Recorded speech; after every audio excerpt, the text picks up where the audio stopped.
day that we are hearing arguments in the new Supreme Court Hall of Justice, so I wanted to open with a couple of remarks on this historic occasion.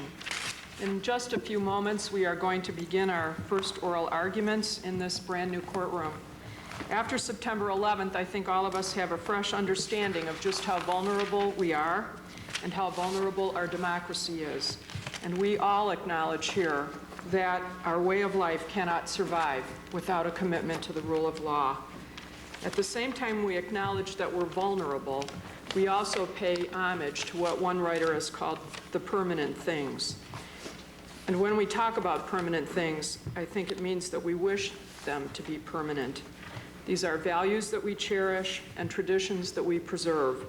And I think this courtroom and the Hall of Justice are nothing if not an homage to permanent things. The shape of this courtroom is round like the sentencing circles of the Michigan tribal peoples, and the desire to carry out the tradition of justice forward is evident in every line of this magnificent building. Gary Shannon, who is the project supervisor of this project, said that the Hall of Justice had been built to last 200 years. This building that we are in is meant to become part of Michigan history.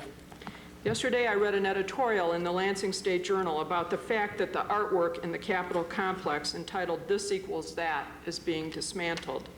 The journal reported that the concrete and plywood in the structure are rotting away, and the editorial suggested that Michigan could do better. The writer's point is a good one, I think. This building is not just for the people who work here, it is for the people of Michigan, who deserve a lasting and beautiful and accessible Hall of Justice.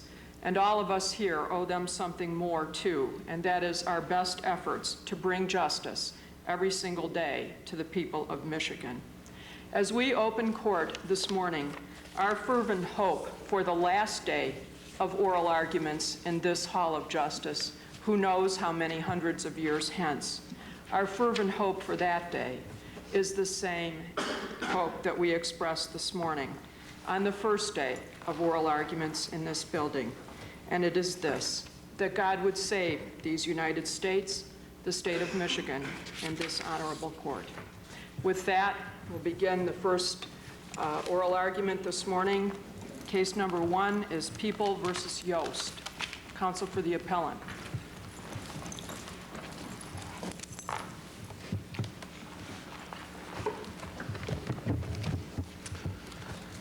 Thank you. My name is Ed Czuprynski. I'm from Bay City. I am here representing Donna Yost. I would like to begin my argument by clarifying a point of apparent some confusion in the Donna Yost case. The clarification is to make the distinction between expert and fact testimony, because that seems to be a cause of some concern and confusion on this matter. There were 2 witnesses, expert witnesses, offered by the people. There was a pathologist, Dr. Varani, and a toxicologist, Dr. Evans. Those are the only 2 experts that were offered. The problem that we got into in this case and kind of generated the appeal is making the distinction in these 2 experts' testimony between expert testimony and fact testimony. And the district court did this, and I'm asking the court to follow the logic of the district court in rejecting this bind-over. Dr. Varani really presented factual testimony on 2 fronts. His autopsy revealed that there's no solid pill residue, which he indicated, and based on the toxology report, he concluded that the probable cause of death was acute imipramine intoxication. So far, so good. He had the expertise, the knowledge, the experience, the background to give testimony on those fronts.